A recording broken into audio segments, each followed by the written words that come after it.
Jack el Destripador fue el primer asesino en serie. En 1888 descuartizó al menos a 5 mujeres y nunca fue capturado.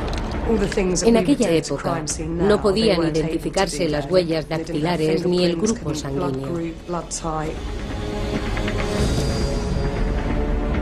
Laura Richard es psicóloga del comportamiento del Departamento de Crímenes Violentos de Scotland Yard. Ha aceptado revisar este caso rodeado de mitos y teorías de conspiración.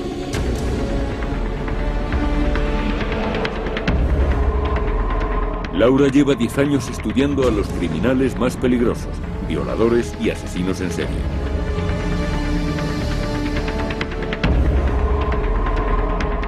Ha reunido un equipo de especialistas que emplearán técnicas del siglo XXI para analizar a este asesino. Jack el Destripador nos supone un reto. No concebimos que alguien pueda mutilar de ese modo a una mujer, así que no podemos comprenderlo. Perfil geográfico, imagen digital y ADN de pruebas nunca analizadas hasta la fecha. Estas técnicas proporcionarían la descripción más minuciosa realizada sobre el asesino. Dónde vivía, qué aspecto tenía y por qué mataba. Laura Richard desvelará por primera vez cómo escapó el asesino más famoso de la historia.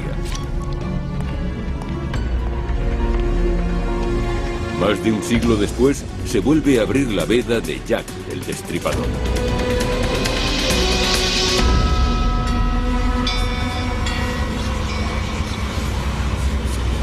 Jack el Destripador, el primer asesino en serie. She was my wife, Polly Nichols. She was my sister Annie, the widow of John Chapman. Era un delincuente nato, un depredador que asesinaba mujeres. We lived together as man and wife. Her name was Liz Stride. No se limitaba a matarlas. Las mutilaba y las abandonaba en mitad de la calle. Había un componente de sadismo. Her name was Catherine Eddowes. Para Laura Richard, el caso de Jack el Destripador nunca se cerró. Hay muchos factores que me interesan de este caso, aparte del hecho de que ocurriera en Londres, donde vivo y trabajo. Me llama la atención la vulnerabilidad de las víctimas, lo triste de sus vidas y el modo en que acabaron.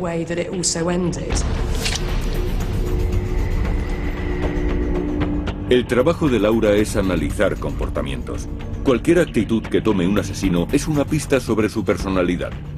Hace más de 100 años de los crímenes de Jack el Destripador, pero aún pueden estudiarse. Como directora de la Unidad de Prevención del Crimen, puedo aprender mucho de este caso. Podría evitar algunos asesinatos. Estos crímenes han sido objeto de fascinación y repulsión durante décadas. Pero los datos reales fueron adulterados. Se interrogó a 200 testigos, se especuló con teorías inverosímiles y el caso nunca fue resuelto. La policía del Londres victoriano consideraba que el culpable debía de ser un demente. Aaron Kosminski, un interno inofensivo, se convirtió en sospechoso porque comía basura y creía oír voces. Después llegaron las teorías de la conspiración. Se mencionó al príncipe heredero Albert Edward, nieto de la reina Victoria. Tenía coartadas imposibles para todas las noches de los crímenes. ¿Era masón el médico personal de la reina Victoria, William Gall? Los historiadores siempre descartamos teorías infundadas, pero cada vez aparecen más. La prensa convirtió a Jack el Destripador en una leyenda, y su búsqueda se volvió un juego. Al tratarse del primer asesino en serie, la policía no estaba preparada para detenerlo. La investigación se suspendió tras 4 años sin resultados. Laura aceptó reabrirla y centrarse únicamente en los hechos. Nos conducimos como en un caso normal, basándonos en los hechos y en lo que podemos deducir del asesino sin dejarnos influir por posibles sospechosos. El objetivo es el análisis exhaustivo de la psicología del asesino. El punto de partida es lo que Laura llama victimología, llegar al asesino a través de las víctimas. El estilo de vida de una persona puede proporcionar pistas sobre su muerte. Se ha aceptado de manera general que hubo 5 víctimas y que la primera fue Polly Nichols. Tenía 43 años e hijos ya adultos y estaba separada de su marido. No tenía residencia fija y pasaba la mayor parte del tiempo en la calle. Era alcohólica. She got drunk every time I took her back. That's why I had to leave her altogether. Para saber cómo comenzó aquella época de terror, Laura visita la escena del crimen.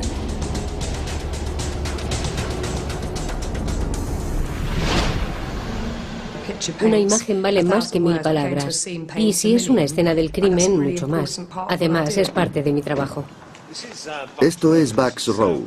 Aquí ocurrió el primer asesinato, Polly Nichols, en la madrugada del 31 de agosto de 1888. Donald Rumbelow, experto en la figura del destripador, conoce todas estas calles a la perfección. Bucks Row está en el corazón del East End de Londres.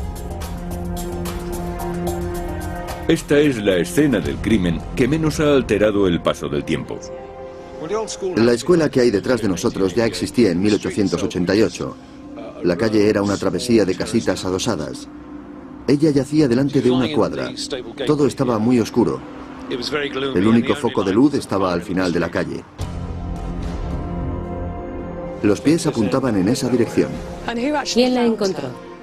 El cuerpo fue encontrado por 2 hombres que iban de camino al trabajo, Charles Cross y John Paul. Cross la vio primero, pero pensó que no era más que una lona. Al cruzar la calle se dio cuenta de que había un cuerpo debajo. Cuando el forense analizó el cuerpo, descubrió unos cortes profundos en el abdomen. Había cortes que medían entre 15 y 20 centímetros, y muchos otros que lo atravesaban de lado a lado. Las heridas de Polly fueron suficientes para causarle la muerte. Sus órganos sexuales estaban mutilados y Laura quiere averiguar la razón. Al asesinarla y después abandonar el cadáver, ¿se trataba de un crimen más o los motivos estaban relacionados con la manipulación de su cuerpo? Polly no fue violada, pero la naturaleza y la brutalidad del ataque dan una idea del estado mental del asesino. No fue violada, pero no podemos descartar el móvil sexual. Estamos hablando de un nivel de violencia tan alto que perfectamente podrían haber intervenido factores sexuales. Estoy convencida de que Jack el Destripador era un asesino sexual.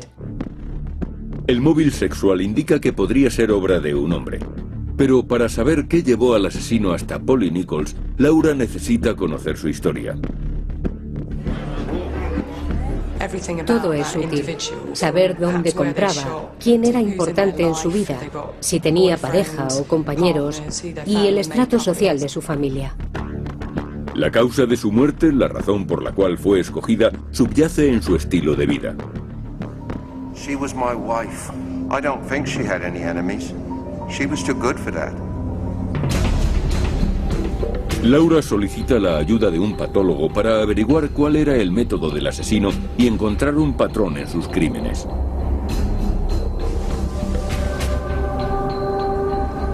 Tiene acceso a técnicas y procedimientos que los investigadores de 1888 no podían siquiera imaginar. Pero investigar un caso de más de 100 años es todo un desafío. Estos crímenes ocurrieron en un lugar que ya no existe. Para comprender lo que ocurrió, antes debe saber cómo era Whitechapel. Un barrio del East End donde vivía Polly Nichols y donde el destripador perpetraba sus crímenes. ¿Por qué estaba Polly en Bucks Row? Probablemente buscaba clientes. Había tenido 3 ese día, pero se había gastado el dinero en Ginebra. ¿Era una prostituta? Era una prostituta y estaba buscando un cliente. Se sentía muy atractiva porque tenía un sombrero nuevo. Estaba borracha, pero aún así se veía guapa. Las profesionales del sexo, las prostitutas, eran víctimas potenciales debido a su accesibilidad. Polly Nichols vivía en una situación de riesgo. Antes incluso de la aparición del destripador, la zona donde vivía era una de las más peligrosas. El 55% de los niños nacidos en el East End morían antes de los 5 años.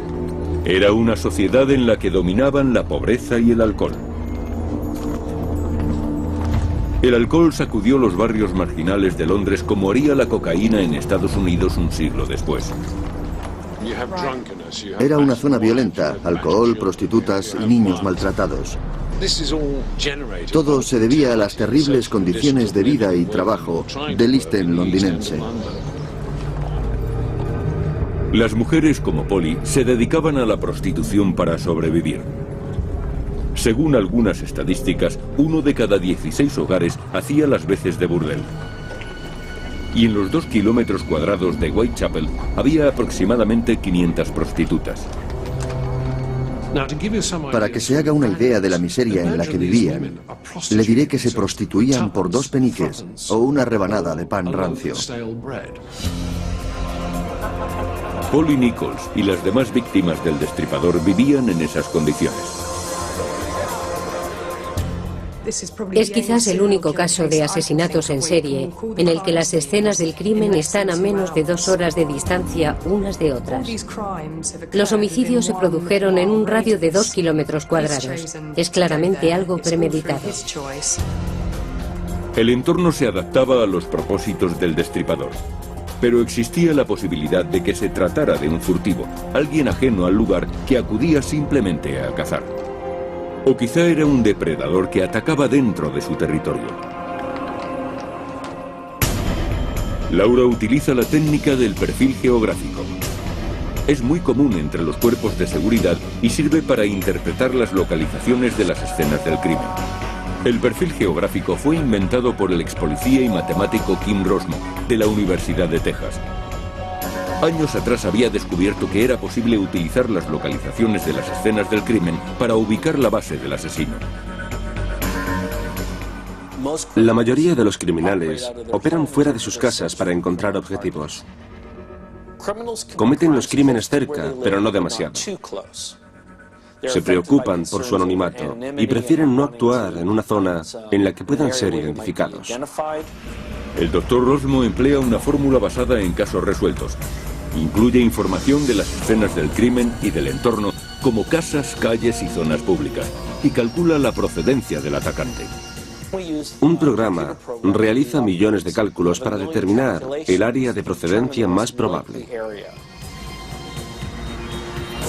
Genera un mapa que indica la probabilidad con colores.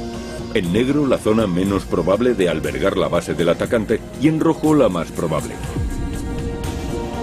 Teniendo en cuenta que los asesinatos ocurrieron en un área reducida, el Dr. Rosmo puede determinar la calle por la que deberían de haber empezado las pesquisas en 1888. Mientras espera los resultados del perfil geográfico, Laura analiza el segundo asesinato. Ocurrió 9 días después de que se hallara el cadáver de Polly y a menos de 1 kilómetro, en Hanbury Street. La víctima se llamaba Annie Chapman. Este edificio, la casa consistorial de Soderick, era la oficina del forense. La oficina divulgó los crímenes del destripador. Laura ha venido a hablar con Neil Selden. Ha estudiado las vidas de las víctimas y según él, Annie Chapman estaba en una espiral de autodestrucción. ¿Puede decirme algo más al respecto? Sí, todas pertenecían a la clase obrera. Annie Chapman tal vez tuviera un origen un poco más alto. Her husband died 18 months ago now. After that, she rather gave up. El matrimonio llevaba una vida muy normal.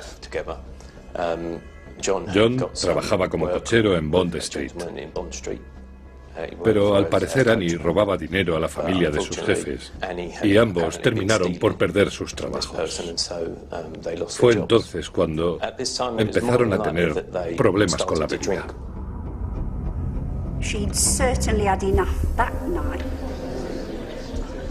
¿Entonces era algo típico? Sí. También sabemos que ejercía la prostitución. Sí, recurría a ello ocasionalmente. El patio donde Annie fue asesinada ya no existe. Pero para saber lo que ocurrió, Laura ha de formarse una imagen mental de la escena del crimen. Consulta fotografías y dibujos de la época. Recrea la postura del cadáver con un maniquí. Vamos a imaginar que estamos en el 29 de Hambury Street y que detrás hay una hilera de casas de 3 pisos de estilo victoriano. Sobre las 6 de la mañana del 8 de septiembre, John Davis, conductor de carros, bajó las escaleras del 29 de Hambury Street. Iba a trabajar.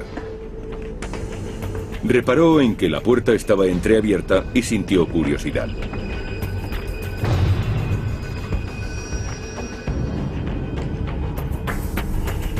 The head was 6 inches in front of the bottom step.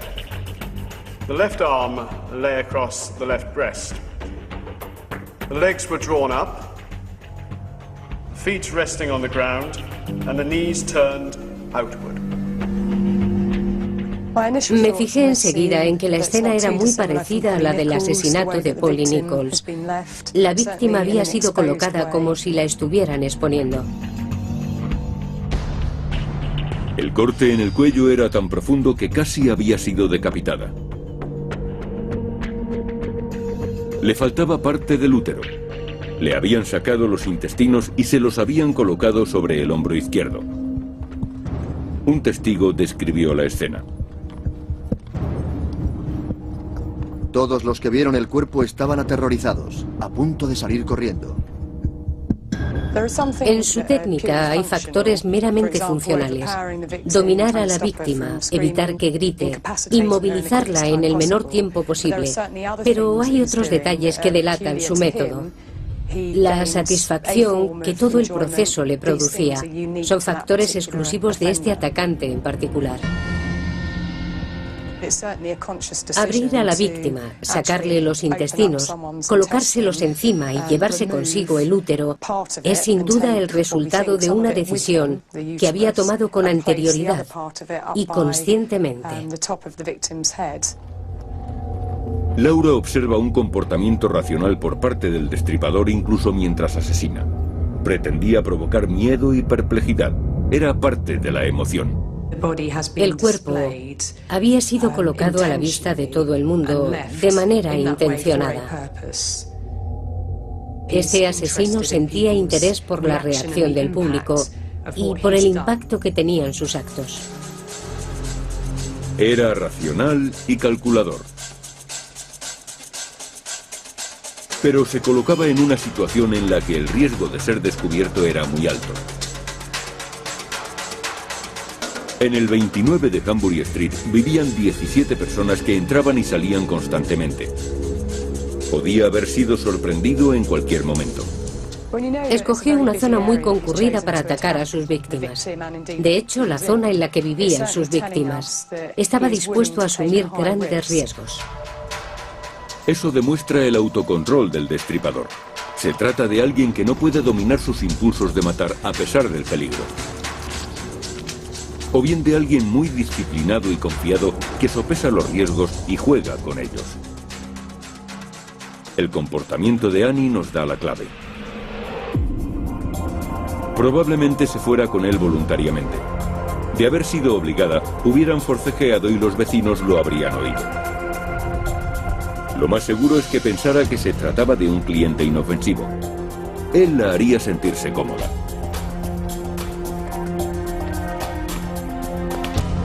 En 1888 la policía buscaba a un demente, alguien apenas humano. Pero el asesino que Laura investiga no se corresponde con ese estereotipo. Lo primero que uno piensa es que se trata de un marginado social, alguien que no tiene relaciones con el sexo opuesto. Sin embargo, llevo 10 años trabajando en casos violentos y nunca me he encontrado con algo así. La mayoría de los atacantes mantienen relaciones con mujeres. El destripador ocultaba a sus víctimas su verdadero propósito hasta el final. Según Laura, el sexo no era lo que le motivaba. En cierto momento, el destripador mostraba sus intenciones a la víctima y revelaba su personalidad. Y ese preciso momento es el que inquieta a Laura, ya que el destripador era consciente de lo que estaba haciendo y Laura necesita saberlo todo. La violencia es una elección. Escogió actuar así y expresarse de esa manera. Lo que intento ahora es encontrar una explicación para todo esto. Laura acude a Peter Dean. Es forense de la policía en el distrito de Whitechapel. Si el destripador existiera en la actualidad, el caso recaería en Peter Dean. En calidad de especialista, su trabajo es interpretar lesiones. Analizando las distintas heridas producidas en los asesinatos, es capaz de reconstruir el proceso. Clasifica el ataque en varias fases diferenciadas: control, asesinato y mutilación. Llevaba a cabo los 3 pasos. Tenía que reducir a la víctima y ejecutar los 2 primeros rápidamente. En un tiempo muy breve. Muy breve. Y las pruebas muestran que cometió la mayor parte de los asesinatos asfixiándolas. En el caso de Annie Chapman, el doctor George Baxter Phillips, forense de la policía, describe el cadáver como el de alguien asfixiado que se ha tragado su propia lengua. El mito alrededor del destripador ha crecido en base a las mutilaciones. Pero contrariamente a lo que se cree, no era así como las asesinaba. Primero las estrangulaba. Por mi trabajo, sé que es muy difícil estrangular a alguien con las manos. Si hablamos del proceso de la asfixia, sí, requiere tiempo y fuerza. Pero se cercioraba de sus muertes cortándoles la garganta. Luego, cuando estaban tendidas en el suelo, realizaba las mutilaciones que les singularizan. Exactamente. Esta última fase es, según Laura, el objetivo del destripador. Va más allá del asesinato y del autocontrol. Es precisamente lo que le excita y satisface. Revela cuáles son sus fantasías. Buscaba una sensación que le provocaba cierta forma de placer. Deduzco que se trata de algo que tiene que ver con la ira, el poder y el control. No mataba descuartizando, mataba para descuartizar. Esta particularidad es lo que provoca tanta fascinación en torno a sus crímenes y lo que ha dado origen a uno de los mayores mitos relacionados con el caso. El forense que practicó la autopsia a Annie Chapman fue el primero en proponer que el asesino era un cirujano. Reconoció técnicas quirúrgicas en las heridas, pero es una teoría con poco fundamento. Posteriormente, algunos médicos se han mostrado en desacuerdo. El doctor Bond revisó todas las autopsias y afirmó que el asesino no tenía conocimientos de anatomía o cirugía, ni siquiera los de alguien que hubiera trabajado de carnicero en un matadero o en otros oficios propios de la época. Para Laura hay un aspecto mucho más importante que la formación médica del destripador: el proceso psicológico que lleva a cometer este daño a otra persona. Hablamos fríamente, centrándonos en los hechos, pero matar a alguien supone un proceso mental tremendo. Laura lleva 7 años estudiando asesinos y sus motivaciones. El destripador perpetró sus crímenes hace un siglo, pero según Laura, no dista mucho de los asesinos actuales. He recopilado mucha información sobre criminales violentos y asesinos en serie y me he remontado hasta sus infancias para encontrar experiencias traumáticas. Y si habían sufrido algún tipo de abuso físico, emocional o psicológico, algo que les convirtiera en lo que son. La gente indefensa suele tener ansias de poder, ya que el destripador encaja muy bien ahí. A Laura, la experiencia le dicta que la crueldad del destripador tiene su origen en algo que él mismo experimentó. De acuerdo con Peter Dean, la manera que escogió para expresar su ira le permitió infligir daños terribles y escapar sin siquiera mancharse de sangre. ¿Hasta qué punto se manchaba de sangre? Este tipo de mutilaciones provoca un gran flujo de sangre. Aunque el hecho de que las asfixiara antes de destriparlas lo limitara significativamente. Porque el corazón deja de latir. Exactamente. De esta manera no hay presión arterial. Y si todo se desarrollaba de noche y además llevaba un abrigo oscuro, tenía más posibilidades de pasar desapercibido entre la multitud y escapar. De este modo podía llevar a cabo todo lo que tuviera en mente y después desaparecer. El destripador había atacado 2 veces en un mes. Tras estos 2 asesinatos, el gobierno y el pueblo de Londres advirtieron que se enfrentaban a algo diferente y terrorífico. Mientras aguardaban, no podían imaginar que cometería 2 crímenes más en solo 1 hora. Y que dejaría tras de sí un rastro que podría retomarse más de un siglo después. Para Laura, el tiempo transcurrido es irrelevante. Aborda el caso con las mismas herramientas que emplearía si colaborase en una investigación actual. Ahora recibe una visita de su antiguo mentor, John Greaves. Era uno de los miembros más respetados de la Policía Metropolitana. Se retiró en 2002 tras haber resuelto algunos de los crímenes más complejos de la historia de Londres. Además, es especialista en el caso del destripador y aporta nuevos elementos a la investigación. Están relacionados con la 4ª víctima, Catherine Eddowes. Hasta ahora no se conocía ninguna prueba física que hubiera sobrevivido hasta hoy, pero alguien aseguraba tener un chal que fue sustraído del cuerpo de Eddowes.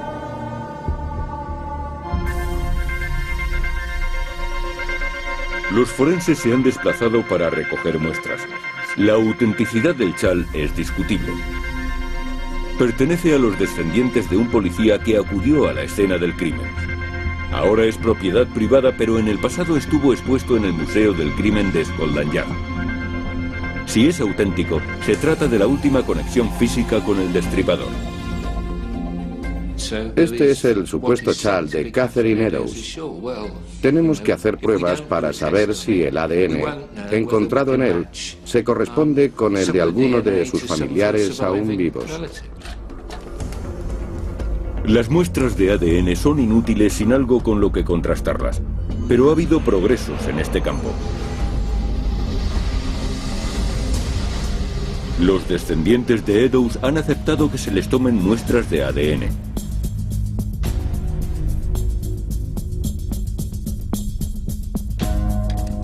Teniendo en cuenta que el chal nunca ha estado en contacto con la familia, si demostramos que ha existido tal distancia, podremos demostrar que se trata del chal de Catherine Eddowes, pero debemos hacer las pruebas pertinentes.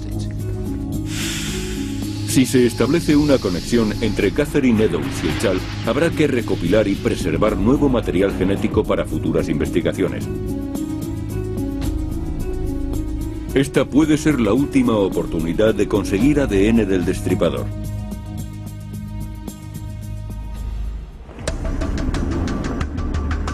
Catherine Eddowes fue asesinada el 30 de septiembre de 1888.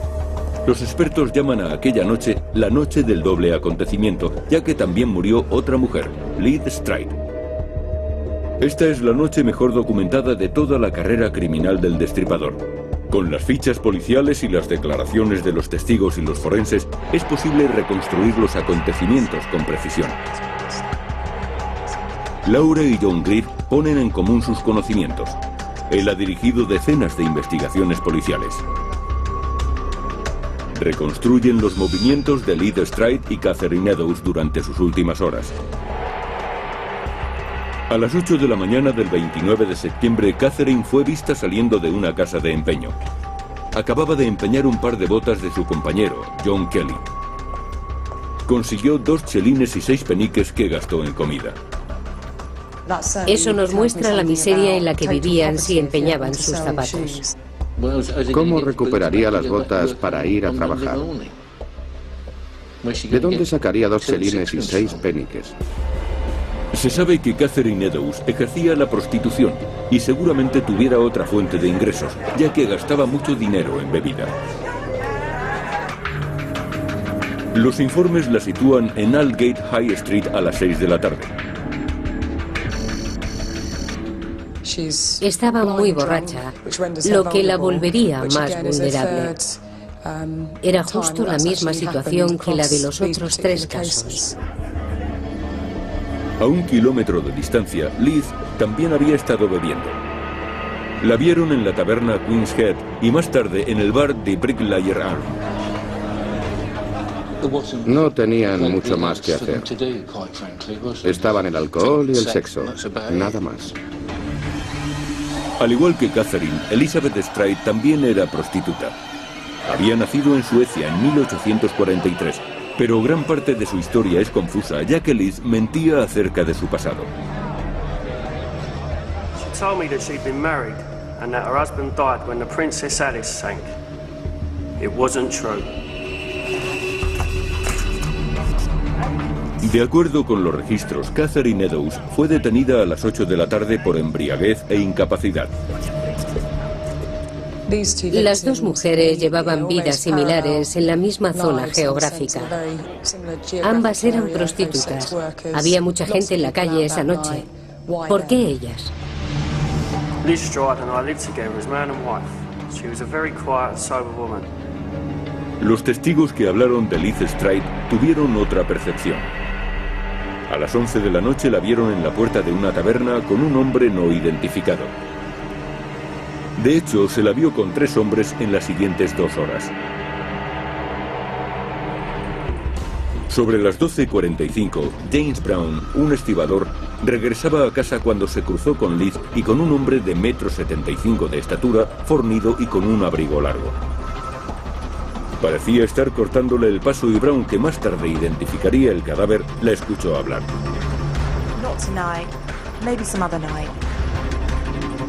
Hay una serie de descripciones que podrían referirse a diferentes hombres o apuntar todas hacia la misma persona.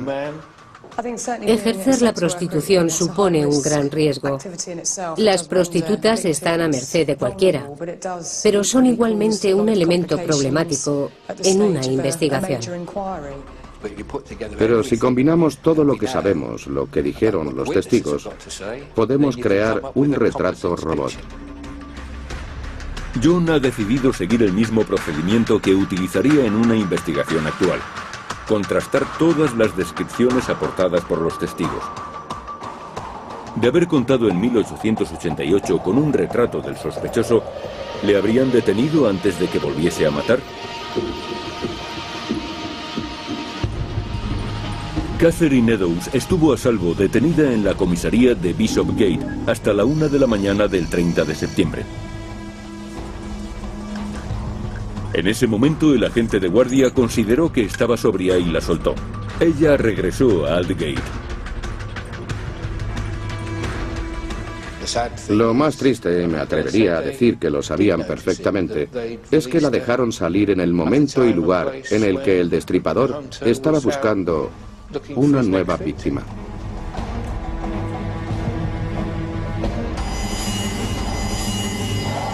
Ya se había encontrado con Liz Stride y su cuerpo yacía en Berners Street. Cuando lo descubrieron a las 12:45 de la noche, todavía estaba caliente. El corte en la garganta todavía sangraba. Había muerto menos de 5 minutos antes. Aparte de esa herida, no había nada más. No estaba mutilada. Los que descubrieron el cadáver habían interrumpido el trabajo del asesino. Al entrar en el patio, lo perturbaron. Pero no fueron lo suficientemente rápidos como para salvar a Liz Stride, y puede que involuntariamente determinasen el destino de Catherine Eddowes. El atacante debía completar su trabajo para satisfacer una necesidad particular. En aquellos momentos estaría, seguramente, dominado por la adrenalina, buscando a una víctima con la que pudiera culminar su ataque. Se sabe que el destripador estaba en Berners Street sobre la 1 de la madrugada y que se dirigió al oeste hacia Mitre Square. Llegaría a su destino a la 1:30, ya que el cadáver fue hallado a la 1:45 y era evidente que le había dedicado tiempo. Catherine Eddowes sufrió mutilaciones mucho peores que las víctimas anteriores. Parecía haber querido resarcirse del primer intento frustrado de la noche. Pero solo él sabía lo que se le pasaba por la cabeza en ese momento. A lo mejor ella le rechazó como cliente y él se ensañó, destrozándole la cara y cortándole la nariz. Se puede establecer una tercera localización del destripador en aquella noche. A las 2:55, el inspector Alfred Long llevaba a cabo una investigación en Gloucester Street. Una pintada le llamó la atención y debajo descubrió un jirón de ropa ensangrentado. Había sido cortado del delantal de Eddowes. Sabemos con certeza que el asesino recogió esta prueba en la escena del crimen y la colocó en otro lugar. Lo relevante del asunto radica en el momento y el lugar. En Berners Street lo interrumpieron. Al buscar una segunda víctima, reparó en Catherine Eddowes en Mitre Square. El hallazgo de Gloucester Street indica que había cambiado de dirección. Había completado su trabajo, la noche había terminado y se retiraba. ¿Se dirigía a casa? ¿A qué distancia vivía de las escenas del crimen? Una semana después, George Lass recibió una carta. Estaba al cargo del Comité de Vigilancia de Whitechapel, formado por ciudadanos que patrullaban las calles buscando al destripador. El encabezamiento de la carta decía, desde el infierno, y venía acompañada de medio riñón. Estimado señor Lass, le envío medio riñón que le extraje a una mujer que he conservado para usted. La otra parte la cociné y me la comí. Estaba sabroso. Si tiene un poco de paciencia, le enviaré también el cuchillo ensangrentado con el que lo estirpé. Firmado, atrápeme si puede, señor Lass. Los periódicos y la policía recibían multitud de cartas firmadas por el destripador, pero ninguna gozó de tanta credibilidad. Era un riñón afectado por la enfermedad de Bright, una enfermedad que se sabía que Catherine Eddowes padecía. La longitud de la arteria renal correspondía con la que permanecía en el cuerpo de Catherine. Todo aquello le daba mucha más credibilidad a la carta que recibió Lass. ¿Qué revela la carta de su autor? Algunos sostienen que se trata de un truco, que el destripador la redactó de modo que la policía pensara que se trataba de un hombre algo instruido. Laura recurre a la doctora Frances Rock, lingüista forense especialista en el análisis de este tipo de textos. ¿Qué puede decirnos esta carta acerca del agresor? Hay palabras interesantes. Dos de ellas están escritas con faltas de ortografía, como cuchillo y blanco. A nosotros nos parecen errores, pero puede que el autor no fuera consciente de ello. No podemos utilizar esta carta para identificarle, pero podemos hacer otro tipo de observaciones que nos ayuden a imaginar cómo era el asesino. Es evidente que quien escribió esta carta no era una persona muy culta. La carta revela poco de su autor, pero teorías de la conspiración aparte, la prueba más evidente es que el autor no era un hombre cultivado. Eso lo sitúa en las clases más bajas. Para Laura, la carta ofrece dos pistas más: la referencia al canibalismo y el hecho de que Lass fuera el destinatario. Solo he tratado dos casos en los últimos 10 años en los que ha habido elementos de canibalismo. Casos en los que han extraído un órgano con la intención de cocinarlo y consumirlo. Quizás era lo que quería que la gente creyera para aterrorizar a la comunidad y tener un impacto más grande. A diferencia de las otras cartas que eran fraudes evidentes, no se comunicó la existencia de esta última al gobierno ni a la prensa. El destripador no pretendía un impacto a nivel nacional. La envió a un cabecilla del barrio porque su interés se limitaba a Whitechapel. Todas las pruebas apuntaban en la misma dirección. El destripador era alguien de la zona.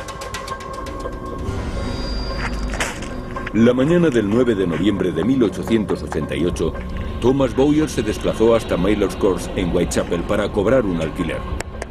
Al no recibir respuesta, se asomó por la ventana. Más tarde relataría a la prensa que lo que vio allí dentro era obra del diablo.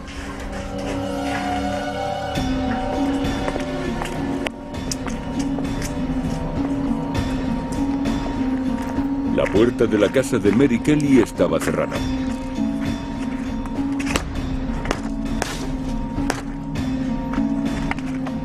Había partes de su cuerpo por toda la habitación. Se sabe menos de esta víctima que de las anteriores. Era más joven que las demás, tenía alrededor de 25 años y era conocida por su belleza, pero no se conservan fotografías. También era prostituta, pero de todas las víctimas del destripador, solo ella tenía un domicilio fijo. Fue la única a la que asesinaron en una casa. La crueldad con que la trató es probablemente la más desproporcionada que se ha infligido a un ser humano. The face is gashed beyond all recognition. The nose, cheeks, eyebrows and ears being partially removed. Quizá pasó horas con aquel cuerpo. Puede que se sintiera cómodo en el lugar en que estaba actuando y que consiguiera dominarla rápidamente. Tuvo tiempo de hacer cuanto quiso, obedeciendo a su fantasía y a sus caprichos. Both breasts have been removed by more or less circular incisions. The heart is absent. La mayoría de los especialistas en Jack el Destripador sostienen que fue su último asesinato. Después de Mary Kelly y por razones nunca aclaradas, dejó de matar. Laura ha estudiado los 5 asesinatos. Todas las piezas que necesitaba empiezan a encajar. Los test de ADN, el perfil geográfico y el retrato del destripador generado por ordenador. Con toda esta información, ¿podría estar cerca de desenmascararlo?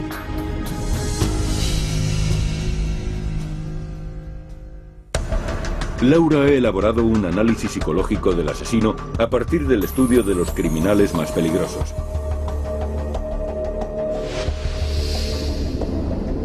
Asesinos y violadores en serie. Los homólogos actuales de Jack el Destripador.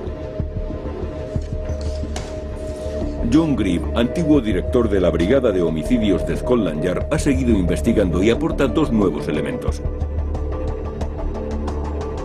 El primero es el resultado de un intento de extracción de ADN de una prenda que supuestamente perteneció a Catherine Eddowes, la 4ª mujer asesinada. Era la última oportunidad, más de un siglo después, de obtener pruebas directamente relacionadas con el destripador y sus víctimas. Pero el test no reveló ningún rastro de ADN. No mostraba nada útil, nada que pudiese resultar definitivo o que pudiera servirnos siquiera como prueba. Sin el ADN no es posible hacer nada. Cerramos esa línea de investigación. Han pasado 118 años desde los asesinatos. Todas las pruebas físicas han desaparecido o han sido contaminadas. Sin embargo, existen muchas pruebas inalterables al paso del tiempo. John ha revisado las declaraciones de los testigos. Se asume de manera general que nadie vio al asesino y que simplemente desapareció en la niebla de Londres. Pero no fue así. Mucha gente le vio y la policía tomó nota de sus declaraciones. La policía recogió 13 descripciones de distintos testigos que hablaban de un hombre que merodeaba por la zona. Pero se trata de testigos circunstanciales, lo que plantea un problema. Algunas declaraciones difieren mucho. Describen a personas distintas. Pero muchas son lo bastante similares como para referirse al mismo hombre. Si combinamos todas estas descripciones, podremos elaborar un retrato robot. Utilizando todos los datos de las declaraciones y los informes policiales, se crea un retrato robot igual que se haría en un caso actual.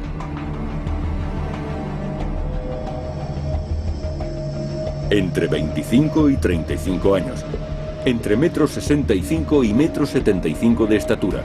Este es el hombre que las autoridades deberían haber buscado en 1888. Laura combina el perfil físico del asesino con su perfil psicológico. Según su estudio, no se trata del genio criminal de la leyenda. Desde luego no era Einstein. Sabemos que le gustaba asumir riesgos, que era impulsivo e irresponsable, pero nunca fue capturado y esto puede deberse en un 80% a la suerte, aunque un 20% recaería en la planificación de sus actos. Y era lo suficientemente listo como para sopesar los riesgos. Sabía cómo abandonar la escena del crimen si las cosas se complicaban, y también creemos que tenía determinación. Perpetró un doble crimen en una noche. No se limitó a agredir a Liz Stride y, al no poder consumar su crimen, asumir que el riesgo era demasiado alto, se alejó 1 kilómetro y atacó a otra persona. No era un marginado social. No le suponía un problema abordar a las mujeres. Probablemente se tratara de un sujeto manipulador muy hábil a la hora de mentir convincentemente. Se acercaría y se comportaría de un modo encantador. Probablemente le bastara con eso, lo que no impide que también pudiera mantener relaciones a corto plazo con algunas mujeres. Era una persona que evidenciaba un desequilibrio emocional. Lo más probable es que no sintiera empatía ni arrepentimiento, ni siquiera culpa. No creo que eso le preocupara. Seguramente veía a sus víctimas como objetos. Era la combinación de esos factores: encanto, determinación, crueldad y su habilidad para pasar desapercibido, lo que le volvía tan peligroso. La clave es que, de haber llamado la atención, los testigos le habrían mencionado con frecuencia en sus declaraciones, pero asumieron que era inofensivo y estaba justo delante de ellos. Vivía cerca de las escenas del crimen, en Whitechapel. ¿Pero dónde? Laura pidió ayuda al Dr. Kim Rosmo, que estaba convencido de poder identificar la calle en la que vivía. Su sistema de perfil geográfico ha sido empleado por las autoridades de todo el mundo para capturar asesinos en serie. Introduce las 5 localizaciones de los asesinatos. Las zonas rojas indican los lugares donde se debería haber investigado. Se pueden ver las zonas que el programa identifica como probables: Flower and Dean Street, Fashion Street y Troll Street, en el centro de Whitechapel. ¿Debió concentrar la policía sus esfuerzos en Flower and Dean Street? De aquella calle solo queda un pequeño tramo. Ha cambiado completamente desde 1888, pero el censo de la época nos muestra cómo era el lugar: uno de los guetos más pobres de Londres. El perfil geográfico indica que Jack vivía aquí, entre sus víctimas. Se basa exclusivamente en los puntos concretos de los asesinatos, pero encaja perfectamente con la historia de las mujeres asesinadas.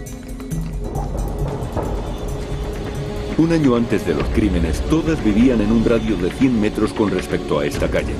De hecho, la policía investigó casa por casa tras el asesinato de Eddowes. No hay informes sobre los interrogatorios que se llevaron a cabo. Es imposible saber lo cerca que estuvo. Pero Laura está convencida de que Jack fue interrogado y descartado. Supongo que se produjo algún tipo de contacto entre Jack el Destripador y la policía. He oído a muchos agentes decir: sabré quién es en cuanto lo vea, pero nunca se da el caso, porque el agresor nunca es como lo imaginaban. Siempre lo descartan como sospechoso por el hecho de que es una persona normal y corriente, y esa es la clave. Se trata de alguien que es capaz de cometer actos atroces, pero que a la vez es una persona muy normal. Esto es quizá lo máximo que puede saberse del primer asesino en serie moderno. Si la policía de la época hubiera contado con las herramientas actuales, las cosas habrían sido diferentes. muchos no conoceríamos a Jack el Destripador. No existiría su leyenda. Si hubiesen contado con nuestras técnicas y con toda la información de la que disponemos ahora, le habrían capturado.